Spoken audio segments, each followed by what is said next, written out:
Buenas noches, ingeniero. En esta ocasión vamos a exponer el tema de Ley de Contrataciones del Estado. Lo conforman Ricardo Stefano Zapata Estaca, Franco Luis Acero Flores, Víctor Daniel Flores Copasa, Cristian Cupertino Llanos Condori y quienes habla Evelyn Pamela Ticona Pasa. A continuación comenzaremos con la pregunta número 1. Bueno, ¿qué nos dice la pregunta número 1? La pregunta número 1 nos pregunta ¿cuál es la función que tiene el OCE? ¿Cómo consideran que contribuye u obstaculiza el desarrollo de las actividades en las que corresponde la contratación de diversos aspectos en los que se desarrolla el rubro de la construcción? ¿Sí? Primero que nada vamos a ver el tema de las funciones. De acuerdo al reglamento, todo esto lo hemos sacado del reglamento interno de la OCE. Y vamos a ver un poco las funciones antes de dar una conclusión general. ¿Qué nos dicen las funciones de la OCE? Promover la realización de compras ágiles, oportunas, eficientes, transparentes y económicas por parte de las entidades del Estado. Entonces, básicamente, la OCE se encarga de asegurarse que los procesos de contratación sean eficientes, sean limpios, sean ágiles. O sea, que se cumpla o no es otro tema, pero se encarga de promover eso. Diseñar y promover mecanismos de orientación, capacitación e información a los servidores funcionarios proveedores del Estado y al público en general en materia de contratación pública. ¿No? También se encarga de guiar, en otras palabras, para que todo se pueda cumplir dentro del reglamento y siguiendo la ley. Aprobar las estandarizadas que serán de uso obligatorio por las entidades del Estado. Para estandarizar todo, ¿no? Para que todas las entidades puedan saber qué reglamento hay que seguir, a qué leyes tienen que atender. Velar y promover el cumplimiento y difusión de la ley, lo que hemos mencionado. Suspender los procesos de contratación en que, como consecuencia del ejercicio de sus funciones, observa las transgresiones a la normativa de contratación pública. No solo supervisa en el sentido de que se va a quedar observando de que todo esté dentro de la ley. En el momento en el cual se vea que algo se ha desviado por ahí en caso de corrupción, desviación de fondos, pues la OCE ahí es donde mete mano, ¿no? Y se encarga de suspender los procesos de contratación y dar cuentas a la Contraloría o la entidad apropiada. ¿Sí? Emitir directivas en las materias de su competencia, resolver los supuestos de competencia en administración administrativa, supervisar y fiscalizar, administrar y operar el registro nacional de proveedores, que va a hablar eso más adelante, desarrollar, administrar y operar el sistema electrónico de las contrataciones del Estado, administrar el catálogo de bienes únicos, servicios y obras. Siguiente. Organizar y administrar el arbitraje en caso de que haya algún conflicto por ahí en el tema de contrataciones entre dos entidades, pues la OCE se encarga de ser el intermediario, se encarga de designar a alguien que haga de árbitro, alguna entidad, ¿no? Designar árbitros y resolver las proposiciones que ya mencionamos, a resolver consultas y emitir conocimientos sobre las materias de su competencia, ¿no? Porque la OCE, si bien es cierto que tiene bastantes órganos, todo lo que se encarga es del tema de las contrataciones públicas, ¿no? Todos los órganos, todas sus funciones están orientadas más o menos por ese lado. Imponer sanciones a los proveedores inscritos en el Registro Nacional de Proveedores que contravengan las disposiciones de la ley, nuevamente también se encargan de imponer sanciones. Pero en este caso, en condición del Registro Nacional de Proveedores, poner en conocimiento de la Contraloría General de la República los casos en los que se observan transgresiones a la normativa de contrataciones públicas, ¿no? De aquí podemos ver que la OCE como tal también puede derivar estos casos de donde no se cumple la ley a lo que vendría a la Contraloría, ¿no? ¿Sí? Promover la subasta inversa, desconcentrar sus funciones en sus órganos de alcance regional o local de acuerdo a lo que establezca el presente reglamento. Proponer estrategias y realizar estudios destinados al uso eficiente de los recursos públicos y de reducción de costos, ¿no? Porque también, lo he dicho, de esto se deriva de su primera función, que es la de encargarse que todo tipo de compras, contrataciones sean de manera eficaz. Dentro de eso está pues, el uso eficiente de recursos públicos y reducción de costos. Ejecutar efectivamente la cobranza de los recursos financieros a los que se refiere el artículo 59 de la ley y 78 del presente reglamento, ¿no? Con el presente reglamento nos referimos al reglamento de la OCE. ¿Siguiente? Y bueno, antes de pasar a si esta cosa contribuye, de lo anterior visto ya hemos visto que la función principal, hacia grandes rasgos de la OCE, es encargarse de supervisar los procesos de contrataciones públicas y en caso que no se cumplan de acuerdo al reglamento, de acuerdo a la ley, se vea por ahí transacciones económicas, como menciona ya el reglamento, pues se va a encargar de sancionar, de suspender, de derivar a la Contraloría en el caso de que sea algún inconveniente, algún tipo de conflicto entre dos entidades, pues se encarga de arbitrar, ¿no? O sea, básicamente sí, es eso. Todo lo que puede ser el tema de supervisar contrataciones públicas en términos generales. Ahora, obstaculiza o contribuye. Por todo lo que hemos leído podemos decir que la OCE como tal contribuye, porque al hacer que el proceso sea limpio, que el proceso sea efectivo, que el proceso sea ágil, contribuye, porque no se puede problemas con la ley, no va a haber inconvenientes, tardanzas, no va a haber suspensiones de tiempo, ese tipo de cosas que pueden ya obstaculizar los procesos, hacer que se demoren más la cuenta. Pero si bien es cierto que por ese lado contribuye, no obstaculiza indirectamente, pero por ahí hay problemas porque la OCE no cumple del todo bien la labor de supervisar. No porque no quiera, vamos a decir, sino porque el tema del presupuesto, como decíamos, la OCE, todas las funciones que tiene la OCE tienen distintos presupuestos que se les asignan, ¿no? Y el órgano encargado, digamos, de la supervisión, es, de acuerdo a un análisis que se hizo hace poco, en el 2021 reciente, ese órgano de supervisión, esa función de supervisión es la que menos presupuesto recibe. ¿En qué repercute esto? Pues que la OCE no puede abarcar todos los procesos de contratación que ocurren, ¿no?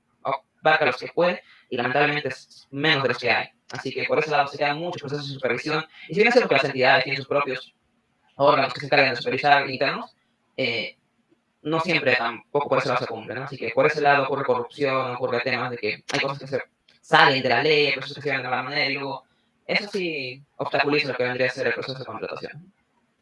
A continuación, mis compañero, me siento compañero. Ok. Continuando con la pregunta número 2, nos dice, ¿cuál es el procedimiento de la Ley de Contrataciones del Estado? ¿Qué se debe seguir para realizar un proceso de contratación relacionado al rubro de la construcción? Y realizar apreciaciones sobre este tema y dar algún ejemplo práctico relacionado a lo indicado. Como concepto tenemos que para construir se requiere contar con el expediente técnico de la obra en su integridad o de sus componentes, lo que implica contratar la formulación de estudios, realizar perfiles, estudios básicos, ingeniería de detalles, etc. Y luego contratar la ejecución de obras. En la ejecución de obras en muchas ocasiones también es necesario contratar estudios especializados o servicios diversos como retiro de interferencias, entre otros. Terminada la obra, alguien debe operar, en muchos casos el operador debe ser contratado también previamente. ¿Cuáles son los mecanismos para contratar? Hay contratación pública clásica, asociaciones público-privadas, obras por impuestos, acuerdos de gobierno-gobierno, núcleos ejecutores y mecanismos específicos, por inversión y entre otros. La contratación pública clásica nos dice que es un mecanismo más usado en el país a nivel de gobierno regional y local, es prácticamente el único mecanismo, es burocrático, complejo, impredecible, se conoce el inicio de los procesos de selección y no cuándo van a concluir, tiene deficiencias de gestión y sucesivos, las impugnaciones generan demasiados retrasos, la gestión de contratos es crítica por la rigidez normativa que no permite acuerdos entre la entidad y el contratista, consultor o ejecutor, y genera paralizaciones e incumplimientos de plazos contractuales, sin saber cuándo concluirán los estudios o las obras. La otra modalidad, contratación pública clásica 2, para eso se debería modificar la ley de contrataciones, es urgente. Se necesita acotar plazos, modificar y simplificar procedimientos y requisitos, definir procedimientos para que sean más ágiles, realizar modificaciones técnicas y variaciones de plazo, costos, etc. Y además el procedimiento especial de contratación para la reconstrucción es una experiencia interesante de un proceso con menores plazos que se considera pueden extenderse a todas las contrataciones del Estado. La siguiente modalidad, asociaciones público-privadas, son procesos de adjudicación, son burocráticos y centrados en las características técnicas de la infraestructura y no en los servicios públicos. La gestión de los contratos de concesión y la ejecución de obras son largas y tediosas, y además se suscriben adendas de perfeccionamiento contractual, requiere opiniones de distintas entidades del Estado y se demora la aprobación. La ejecución de las obras se complica porque la supervisión está a cargo de una entidad distinta al concedente y lo hace con presupuesto del concedente. La siguiente modalidad, asociaciones público-privadas 2, también es impredecible ir hacia un nuevo marco legal que haga el proceso de adjudicación predecible, centrado en la calidad de los servicios y con incentivos para iniciativas privadas. Se debe reducir el número de entidades opinantes, eliminar opiniones no vinculantes y limitar opiniones vinculantes al ámbito de la competencia. Hay que asignar a reguladores la supervisión de contratos de concesión y no de obras. Hacer pro inversión una entidad dedicada exclusivamente a la conducción de procesos de adjudicación, no dependiente del MEF. Los acuerdos de gobierno-gobierno es una alternativa para la ejecución de obras de infraestructura de gran envergadura y complejidad. La selección y contratación del Estado sigue un procedimiento muy sencillo que no dura más de 6 meses. Su principal fortaleza es la flexibilidad que permite aplicar las mejores prácticas internacionales en procesos de procuraduría y gestión de contratos, y la transparencia y libre competencia de los procesos de procura, así como el uso de contratos estandarizados y suficiente gestión, aseguran los mejores costos para el Estado peruano. En la siguiente modalidad, obra por impuestos, es un mecanismo en el que las empresas privadas pueden financiar la formulación de estudios de inversión, ejecución y supervisión de obras y operación y mantenimiento de la infraestructura. En el gobierno local y regional es financiado con recursos del canon y sobrecanon, regalías, renta de aduana, se constituye en un mecanismo de financiamiento y se pagan hace 10 años. Es muy eficiente, sin embargo no es posible aplicar para obras de envergadura. ¿Qué son los núcleos ejecutores? Se trata de un mecanismo que permite la participación de la población organizada de las zonas rurales para la ejecución de pequeñas obras. Es muy eficiente en términos de cumplimiento de plazos y monto de inversión, ya que son obras que no necesitan una gran inversión. Es un mecanismo que debe ser extendido a los 3 niveles de gobierno para la ejecución de las pequeñas zonas rurales. Los mecanismos específicos. Existen mecanismos regulados por disposiciones específicas para cumplir ciertos fines y se puede mencionar los siguientes. La contratación de consultores por pro-inversión, contratación de servicios diversos para saneamiento de terrenos y retiro de interferencias, contratación de servicios de mantenimiento del corredor minero y entre otros. Ahora, ¿cuáles son los procesos que se siguen para realizar una contratación? Ya sabemos que lo primero que hace cualquier entidad pública es la planificación. En el primer semestre del año fiscal en curso se formula un plan anual de contrataciones. Luego se realiza un cuadro consolidado de necesidades. Es un documento coordinado, valorizado, reajustado, priorizado con la programación de las necesidades del área de usuarios, sea bienes o servicios. Tercero, se hace un plan anual de contrataciones y una vez aprobado y publicado el presupuesto institucional de apertura, la ONC en coordinación con las áreas de usuarios de la entidad puede ajustar valores y priorizar las necesidades. El PAC es aprobado por el titular de la entidad o por el funcionario en quien se delegue dicha facultad y su registro y modificación se efectúa en el SEACE, previo informe técnico sustentatorio, acompañado de la resolución y una norma correspondiente que lo respalde. El siguiente actuar son actuaciones preparatorias. Dentro de esto se hace el requerimiento, valor estimado, valor referencial y determinación del valor referencial. Aquí, en consonancia con el artículo 13 del reglamento de la ley 30.225, esta operación en la ejecución de obras se da tomando en cuenta diversos factores como las pertinentes al mercado, el monto presupuestado que debe tener en cuenta los insumos requeridos, la cantidad y los precios, los gastos generales y variables como utilidad. Como quinto proceso tenemos el contenido del presupuesto de obra y en el sexto proceso está el sistema de contrataciones. Dentro de ese sistema de contrataciones tenemos a suma alzada en obras y un ejemplo sería mediante el sistema de suma alzada puede ser la construcción de un parque o un colegio, puesto que la ejecución de estas obras se tendría todos los valores definidos, no siendo modificados ni alterados en el tiempo, lo que no sería de igual manera la ejecución de obras de saneamiento o carreteras, y esto último se observa en la cantidad de reajustes que existen en los contratos de carreteras. Otro sistema es precios unitarios en obras. Ejemplo, dada la complejidad de la obra, la unidad de medida en el sistema de precios unitarios es, por ejemplo, el precio de construir un metro cuadrado de pared, un metro cúbico de porcelana, metro cuadrado de drywall, un kilómetro de carretera. El esquema mixto es un sistema que se podría usar en la construcción de una planta de tratamiento de agua potable o una hidroeléctrica, dado que en el expediente técnico no uno o varios componentes corresponden a magnitudes y cantidades no definidas con precisión y otros componentes cuyas cantidades y magnitudes están totalmente definidas en el expediente técnico. Modalidades de contratación. Hay la modalidad de llave en mano y la modalidad de concurso-oferta. La llave en mano, como ejemplo, tenemos que se podría referir a la construcción de un elevador, puesto que el postor debería formular su propuesta de expediente técnico, teniendo en cuenta la puesta en funcionamiento del elevador. Como concurso-oferta tenemos la modalidad de ejecución contractual. El postor deberá ofertar la elaboración del expediente técnico y la ejecución de la obra, siendo que solo se podría aplicar esa modalidad en la ejecución de obras de edificaciones que por su naturaleza corresponden utilizar el sistema de suma alzada. Se requiere resolución del titular de la entidad de manera indelegable para aprobar la ejecución de obras bajo esta modalidad. Y contrataciones por paquete. Bajo esta modalidad tenemos como ejemplo, podríamos hablar de la construcción de un colegio en el cual se tendría que mencionar la construcción de las áreas verdes, una rosa deportiva, servicios higiénicos, laboratorio, salón de multimedia, gimnasio, siendo que todas las obras contenidas en el paquete serán suscritas de forma individual. A continuación, seguiremos con la pregunta número 3.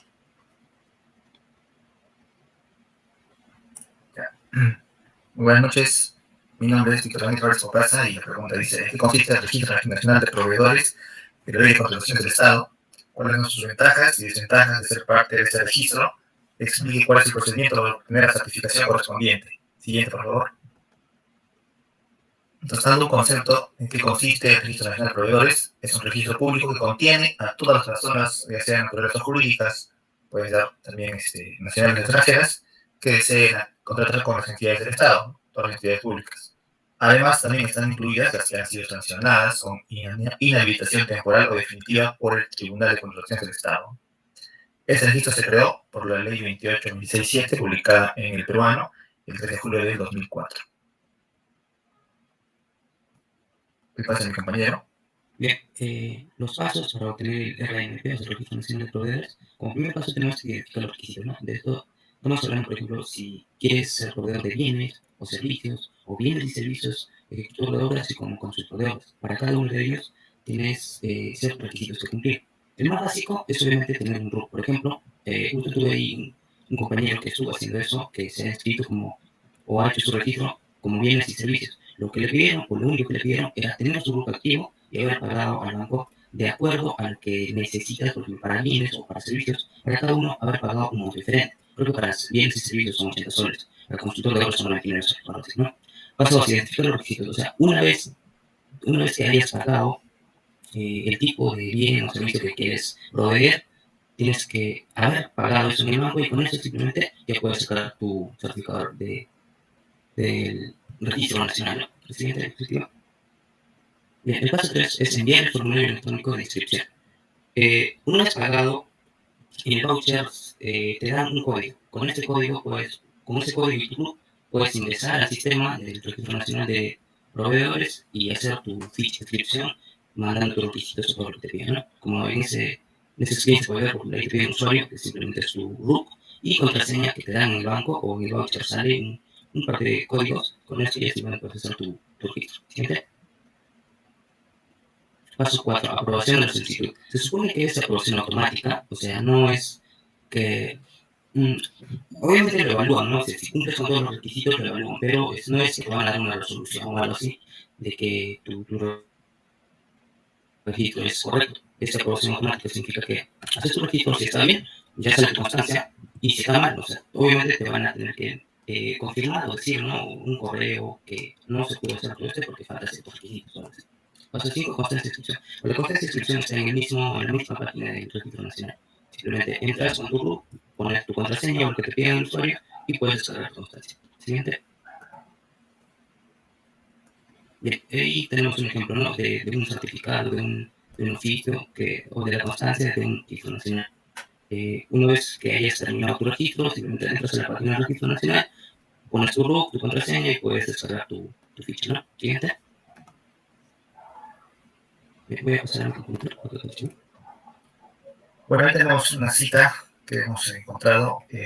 Dice, uno de los elementos claves para identificar al contrato administrativo, a diferencia de los contratos regidos por el derecho privado, es que en los contratos administrativos la administración procura la satisfacción del interés público, ¿no? Es el fin supremo de todo lo que se contrata en el Estado, ¿no? De que puedan ser satisfechos los derechos o los bienes que sean necesarios para que puedan ser utilizados por la entidad, ¿no? Esto ahí está la bibliografía. Siguiente, por favor. Mencionamos también ahora las ventajas de estar en el RNP, ¿no? Después de, lo que mi compañero explicó, no lo ha sido registrado como esa base de datos, una de las ventajas es que el Estado es el mayor comprador a nivel nacional, ¿no? Entonces, como está en todas partes, hay entidades públicas, y cada entidad pública tiene, no, sedes en las diferentes partes del Perú, entonces tiene mucho que comprar, así que estar en esta base es muy beneficioso. También brinda oportunidades de negocio, ¿no? Diariamente, ¿no? Porque todos los días, ¿no? También salen, ¿no? Esas opciones para poder uno registrarse o postular, ¿no? a las opciones que salen. Otra ventaja es que no es necesario ir de forma presencial a la entidad y buscar, ¿no? Y preguntar, ¿no? Si simplemente entras desde cualquier parte de Perú, ¿no? De tu computadora, de tu casa, oficina, y entras a la página web de RNP y sale de todas las entidades públicas los requerimientos, ¿no? Que puede ser bienes, servicios u otros temas. Y hay un dato que existe un bajo nivel de competencia en cada proceso de contratación, generalmente dice entre 2 o 3 proveedores, ¿no? Entonces es una buena opción estar registrado en RNP. Siguiente, por favor. En cuanto a las desventajas, ¿no? Desventajas de estar en RNP, podría ser cuando se realiza un cambio de gobierno, algunas normativas también se modifican, ¿no? Tal vez algunos de repente requisitos aumentan, ¿no? Para que puedan estar registrados, el tiempo de duración, ¿no? Como pasa, ¿no? Puede ser también una desventaja, ¿no? El cambio de gobierno. Puede ser también que algunas entidades públicas utilicen un principio que se llama de discrecionalidad para beneficiar a ciertos proveedores, ¿no? Entonces, y no sean transparentes, ¿no? Y esto se ve mucho en bastantes lugares, ¿no? Que ya tienen un proveedor con el cual ya acuerdan, ¿no? Que va a ganar y lo hacen los TDRs con las características, ¿no? Dirigidas prácticamente, ¿no? A un ganador ya. Y si un proveedor de repente no está inscrito en el RNP, pierde oportunidades potenciales de negocio, ¿no? Eso sería también una desventaja de no estar en el RNP. Siguiente. Bueno, le paso a mi compañero para que continúe con la respuesta de la pregunta. Acerca de la ley de contrataciones del Estado, que es la ley número 30/25, la finalidad es establecer normas orientadas a maximizar el valor de los recursos públicos. O sea, cuando, por ejemplo, vamos a hacer una contratación o vamos a hacer, dar por contrato, si se dice que una empresa vaya a ejecutar una obra, lo que hace la ley de contrataciones es buscar que administre el dinero que se le va a dar a la empresa de la mejor manera o gestione el dinero de la mejor manera para que salga bien el objetivo, ¿no? Que es beneficiar a la población, o sea, es una obra para beneficiar a la población. Autoridad responsable del proceso de contratación. ¿Quién es el responsable de contratación? Son realizados por la entidad. O sea, es la misma municipalidad, ¿no? O sea, si una municipalidad busca empresas que ejecuten una obra, la misma municipalidad es el responsable de esa contratación. El convenio entre la entidad y el organismo internacional, como dice, debe incluir cláusulas que establezcan la obligación de remitir documentos referidos a la ejecución. Y este documento, obviamente, por decirlo así, se debe pasar con copia a la OCE, ¿no? Que es el organismo. Siguiente. Bien, ¿quiénes están impedidos de ser participantes de contrataciones? O sea, de ser proveedores, el presidente y los vicepresidentes de la República, congresistas de la República, jueces supremos y Corte Suprema de la Justicia de la República, y muchos más, ¿no? Pero esos son por decir, los ejemplos más básicos o los que no pueden ser proveedores, ¿no? Sistema electrónico de contrataciones del Estado. Eso es un sistema electrónico que permite el intercambio de información y información sobre las contrataciones del Estado, ¿no? Se registran todos los documentos vinculados al proceso. Organismo supervisor de las contrataciones del Estado. Es un organismo técnico especializado adscrito al Ministerio de Economía. O sea, tiene que ver con el Ministerio de Economía, ¿no? Y finanzas con personalidad jurídica de derecho público. ¿Siguiente? Bien, voy a pasar con mi pregunta. Ok, Bueno, para el punto número 4, no, mi persona Cristianos, hablar sobre el sistema electrónico de contratación del Estado, de la ley de contratación del Estado, cuáles son sus ventajas y desventajas de este sistema. No haré un ejemplo práctico relacionado al mercado. ¿No siente posible? Bueno, entre las ventajas tenemos que, como se menciona, esta información va a ser pública, ¿no? Entonces va a ser de libre acceso para cualquier entidad del Estado, de esa empresa, ¿no? O persona natural que lo pueda requerir, ¿no? En el mismo se puede verificar los documentos de la proyecto, ¿no? El cual vas a hacer un seguimiento o te ver tus datos. Bueno, también la información publicada es formal, ¿no? Que va a contar también con un respaldo de documentación física. Y todas las entidades del Estado deben registrar información de sus contrataciones de forma obligatoria e integral. No, incluso esto debe ser desde su planificación, lo que sería en el plan anual de contrataciones, ¿no? El PAC. Y mediante esta interacción también se quiere incrementar la transparencia de la información. No, de la misma forma que va a ser pública, entonces se va a poder realizar un control, ¿no? Y seguimiento por todos los procesos de la selección. Y bueno, también como tal va a almacenar la información, ¿no? De los contratos firmados entre las entidades del Estado y los proveedores adjudicados en los procesos de selección. Bueno, siguiente diapositiva. Bueno, pasando a lo que sería la cita. Bueno, esto vendría más relacionado a lo que serían las ventajas. Dice la valorada del 4 de noviembre de 2012, un desperfecto en el servidor informático del organismo supervisor de la contratación del Estado 12, es colapsar el denominado Sistema Electrónico de Adquisiciones y Contrataciones del Estado, CAC. Se perdió toda la información almacenada en los procesos de contrataciones de las entidades públicas del país de los años 2009 y 2012. No, digamos que un problema en cuanto a la plataforma, ¿no? Y el sistema que se perdió toda esta información. Y entonces desaparecieron casi 800.000 archivos digitales, ¿no? Que alojaban las bases de los procesos, las buenas pro, los contratos, las cartas de fianza y la absolución de consultas, ¿no? Que se centraliza en la base de datos del OCE, ¿no? El problema alcanza a 1.746 entidades del Estado y de un total de 3.080. ¿No? Este viene siendo de información sacada de lo que se el diario del comercio, ¿no? El OCE se perdieron 800.000 archivos de compras del Estado. Y bueno, lo que pasó fue un problema técnico, ¿no? Que afectó al sistema de almacenamiento de los registros, no se dio actos de inteligencia de la jefe de la unidad de tecnologías de la información, ¿no? Que venía de la gestión anterior, igual del comercio. Bueno, siguiente diapositiva, y vamos a ver tipo lo que sucedió. Bueno, entre las desventajas que podemos observar del sitio anterior, obviamente hubo una pérdida de información por parte de lo que sería esta pérdida por la falla que hubo con los servidores. Entonces también podríamos pensar, ¿no? Que fue algo, una mala manera, ¿no? Por decirlo de una manera, y que era un encubrimiento de información, ¿no? Por algo político. Y eso también se podría presentar como unas ventajas, ¿no? Eso también podemos clasificarlo como lo que serían debilidades y amenazas. Y bueno, también tenemos otro problema que es el problema con el portal y los diseños deshabilitados. Acá tenemos otra cita que, bueno, data del 2015. El punto es que desde hace aproximadamente 2 o 3 años, este gobierno buscar algo en este portal, se refiere se hace, es un desastre. ¿No? Los links se rompen, contratos que no se encuentran y una interfaz de fase de prueba que funciona como cuando le da la gana. No, este es de Godoy y no hay problema del CAC. Recalcando este punto, si bien es cierto el CAC en la actualidad, por lo que pude observar yo en documentos que lo puedo buscar, no tiene tantos problemas, si bien es cierto se presentan en algunos documentos, no buscando en documentos pasados. Y bueno, pasando a la siguiente diapositiva. Ahí tenemos, ¿no? Lo que serían los documentos registrados en el CAC. O sea, podemos ver de esta manera, de ese programa que hubo de 2009 a 2012, todos estos documentos se pudieron haber perdido. En cuanto sea programación, selección y ejecución contractual. En programación tenemos que el plan anual de contratación, el expediente de contratación, el resumen ejecutivo, el comité especial de la selección, la convocatoria, todo lo que se refería a la buena pro, ¿no? La adquisición de propuestas técnicas, igualmente para lo que sería la ejecución contractual, del contrato, la garantía, las penalidades, los delegados, la prórroga, todo lo que sería la ampliación de plazo. Y este es un problema que hubo, o que hubo y que bueno, existe la debilidad o amenaza, no la ventaja que pudiese existir, ¿no? En el futuro. Bueno, pasaremos a las conclusiones, ¿no? Siguiente diapositiva. Bueno, conclusiones. Lo primero sería el OCE tiene una función muy importante que es supervisar los procesos de contrataciones para que estos se cumplan dentro de la ley. No, sin embargo, dicha área se ve limitada, no dejando muchos procesos sin supervisión, lo que se traduce en casos de corrupción y mala administración. Bueno, también el proceso de contratación relacionado al rubro de la construcción tiene ciertos limitantes, como tener permisos, autorizaciones, saneamientos, ¿no? Pero estos limitantes hacen que se pueda realizar el procedimiento de contratación. Y también se registran de proveedores si bien regulado, contribuirá a que los bienes y servicios provistos por las empresas sean los que satisfagan las necesidades de las instituciones públicas que hizo el requerimiento de forma adecuada. Y si bien la información que el CAC nos brinda es pública integral, existe un riesgo también de la pérdida de la misma, como sucedió en el 2002. Y bueno, estas serían las conclusiones y en la siguiente diapositiva serían lo que serían la bibliografía. Y bueno, eso sería todo por nuestra parte. Gracias.